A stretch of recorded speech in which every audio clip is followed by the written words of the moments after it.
Lady bird ക്രിയേഷൻസിലേക്ക് എല്ലാവരെയും ഒരുപാട് സ്നേഹത്തോടെ സ്വാഗതം ചെയ്യുന്നു. ഇന്ന് നമ്മൾ കുംഭകോണം സ്പെഷ്യൽ ഉലുവ ദോശയും ഉലുവ ഇഡലി അതുപോലെ നല്ല എരിവുള്ള ഒരു ചട്നിയുമാണ് തയ്യാറാക്കുന്നത്. അപ്പോൾ ഒരുപാട് ഹെൽത്തി ആയിട്ടുള്ള ഈ ദോശ ഇഡലിയൊക്കെ എങ്ങനെ തയ്യാറാക്കാമെന്ന് നമുക്ക് നോക്കാം. വീഡിയോ ഇഷ്ടമായാൽ നിങ്ങൾ ഒന്ന് ലൈക്ക് ചെയ്യണേ. അപ്പോൾ നമുക്കൊരു പാത്രത്തിലേക്ക് 1 കപ്പ് പുഴുക്കലരി, ജയ അരി അല്ലെങ്കിൽ സുരേഖ അരിയൊക്കെ നമുക്ക് ഇതിനായിട്ട് എടുക്കാം. ഒരു 4-5 പ്രാവശ്യം നന്നായിട്ട് കഴുകി അതിലേക്ക് നികക്ക വെള്ളം ഒഴിച്ച് നമുക്ക് മൂടി വയ്ക്കാം. ഇനി അടുത്ത ബൗളിലേക്ക് നമുക്ക് 1 കപ്പ് പച്ചരിയാണ് ചേർക്കുന്നത്. 250 മില്ലി കപ്പിലാണ് എടുത്തിരിക്കുന്നത്. അതും നന്നായിട്ട് വൃത്തിയായിട്ട് കഴുകി നികക്ക വെള്ളം ഒഴിച്ച് കുതിരുന്നതിനായിട്ട് നമുക്ക് മാറ്റി വയ്ക്കാം. അടുത്ത ബൗളിലേക്ക് നമ്മൾ 1/2 കപ്പ് ഉഴുന്ന്, 1/4 കപ്പ് ഉലുവ, ഇത്രയും ഉലുവ ചേർത്താൽ ഒട്ടും കയ്പൊന്നും വരത്തില്ല. അപ്പോൾ ഇത് വൃത്തിയായിട്ട് കഴുകി നന്നായിട്ട് വെള്ളം ഒഴിച്ച് നമുക്കിതും ഒരു 4 മുതൽ 6 മണിക്കൂർ വരെ കുതിരുന്നതിനായിട്ട് മാറ്റി വയ്ക്കാം. അപ്പം 6 മണിക്കൂർ കഴിയുമ്പോൾ നമുക്ക് ആദ്യം ഉഴുന്നും ഉലുവായും കൂടെ മിക്സിയുടെ ബൗളിലിട്ട് നന്നായിട്ടൊന്ന് അരച്ചെടുക്കാം.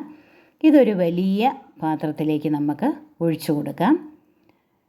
ഇനി ആ ബൗളിൽ തന്നെ നമ്മൾ അരച്ച ആ ബൗളിൽ തന്നെ നമുക്ക് പുഴുക്കലരി ചേർത്ത് കൊടുക്കാം. അതും നന്നായിട്ട് അരച്ച് അതും നമുക്ക് ഈ ആദ്യം ഉഴുന്ന് ഒഴിച്ചു വെച്ച അതേ ബൗളിലേക്ക് നമുക്ക് ചേർത്ത് കൊടുക്കാം. ഇനി അതേ ബൗളിലേക്ക് നമ്മൾ പച്ചരിയാണ് ചേർക്കുന്നത്. പച്ചരി ചേർത്ത് പച്ചരിയും നന്നായിട്ട് അരച്ചെടുത്ത് അതേ ബൗളിലേക്ക് നമുക്ക് ഒഴിച്ചു കൊടുക്കാം. കൈകൊണ്ട് നന്നായിട്ടൊരു 4-5 മിനിറ്റ് നന്നായിട്ടൊന്ന് മിക്സ് ചെയ്ത് യോജിപ്പിക്കണം. അപ്പോൾ നന്നായിട്ടിത് യോജിപ്പിച്ച് നമുക്കൊരു 6 മുതൽ 8 മണിക്കൂർ വരെ നമുക്കിത് മൂടി വയ്ക്കാം. ഞാൻ തലേ ദിവസം വൈകിട്ടാണ് ഇത് അരച്ച് വെച്ചിരിക്കുന്നത്. പിറ്റേ ദിവസം രാവിലെ ആയപ്പോഴത്തേക്ക് നന്നായിട്ടിത് ഫെർമെൻ്റായിട്ട് പാത്രത്തിൻ്റെ മുകളിൽ, ഞാനൊരു വലിയൊരു പാത്രത്തിലേക്ക് ആക്കിയായിരുന്നു, ആ പാത്രത്തിൻ്റെ മുകളിൽ വരെ എത്തിയിട്ടുണ്ട്. ഉപ്പുപൊടി ചേർത്ത് മെല്ലെ നമുക്കിതൊന്ന് യോജിപ്പിച്ച് കൊടുക്കാം. ഇനി നമുക്കിത് ഇഡലിയാണെങ്കിൽ ഇതേ മുറുക്കത്തിൽ തന്നെ നമുക്ക് ഇഡലി തട്ടിൽ നന്നായിട്ട് എണ്ണമയം പുരട്ടി ഇഡലി തട്ടിൽ ഒഴിച്ചു കൊടുത്ത് നമുക്ക് മൂടി വെച്ച് വേവിക്കാം. ഇനി ഇതിന് നല്ലൊരു കാര ചട്നിയാണ് തയ്യാറാക്കുന്നത്. ചുവന്നുള്ളി വേണം നന്നായിട്ട്, ഒരു 2 കപ്പ് ചുവന്നുള്ളി, എരിവിനാവശ്യമായ വറ്റൽമുളക്, വാളൻ പുളി, ഉപ്പുകല്ല്, 1 കുടം വെളുത്തുള്ളി അല്ലി, തൊലി കളഞ്ഞെല്ലാം കഴുകിയെടുത്ത് മിക്സിയുടെ ബൗളിലേക്ക് വെളുത്തുള്ളി, വറ്റൽമുളക്, ചുവന്നുള്ളി, പുളി, ഒരു നെല്ലിക്ക വലിപ്പം പുളി, ഉപ്പുകല്ല്. ഇനി നമുക്ക് ഒരു 2-3 പഴുത്ത തക്കാളി കഴുകി ചെറുതായിട്ട് നുറുക്കിയത് അതുകൂടെ ചേർത്ത് നന്നായിട്ട് അരച്ചെടുക്കാം.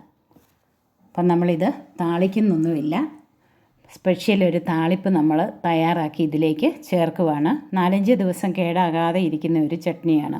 ഇനി ഇതിലേക്ക് നമ്മൾ 1 ടീസ്പൂൺ പഞ്ചസാര ചേർത്ത് നന്നായിട്ട് നമുക്കൊന്ന് യോജിപ്പിച്ച് വയ്ക്കണം. ഇനി വലിയൊരു പാനിലേക്ക് നമുക്ക് നല്ലെണ്ണ നന്നായിട്ട് വേണം, ഒരു 4-5 ടേബിൾ സ്പൂൺ നല്ലെണ്ണ ഒഴിച്ച് ചൂടാകുമ്പോഴത്തേക്ക് 1 ടീസ്പൂൺ കടുക് നന്നായിട്ട് ഒന്ന് പൊട്ടി വരുമ്പോഴത്തേക്കും നമുക്ക് 1 ടേബിൾ സ്പൂൺ ഉഴുന്ന് പരിപ്പ് ചേർത്ത് കൊടുക്കാം. ഉഴുന്ന് പരിപ്പും നന്നായിട്ടൊന്ന് മുരിഞ്ഞ് വരുമ്പോഴത്തേക്ക് നമുക്ക് വറ്റൽമുളകും കറിവേപ്പിലയും കൂടി ചേർത്ത് താളിച്ച് ചൂടോടെ തന്നെ നമുക്ക് ആ ചട്നിയിലേക്ക് ഇത് മുഴുവനായിട്ട് ഒഴിച്ചു കൊടുക്കണം. ഈ എണ്ണയും താളിപ്പും എല്ലാം കൂടെ ഒഴിച്ചു കൊടുക്കണം. എന്നിട്ട് അന്നേരം തന്നെ ഇത് നന്നായിട്ട് ഇളക്കി യോജിപ്പിച്ച് വയ്ക്കാം. അപ്പോൾ ഇതാണ് നമ്മുടെ കാര ചട്നി എന്ന് പറയും, റോജാപ്പൂ ചട്നി എന്നൊക്കെ പറയും.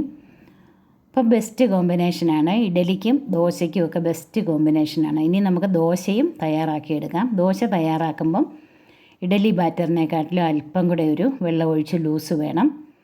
അപ്പം കട്ടിയായിട്ടോ കട്ടി കുറഞ്ഞോ നമുക്ക് നല്ല മുരിഞ്ഞ ദോശ തയ്യാറാക്കിയെടുക്കാം. ഞാനപ്പം 2 ദോശ കട്ടിയായിട്ടും 1 ദോശ നല്ല തിന്നായിട്ടുമാണ് തയ്യാറാക്കി എടുത്തിരിക്കുന്നത്.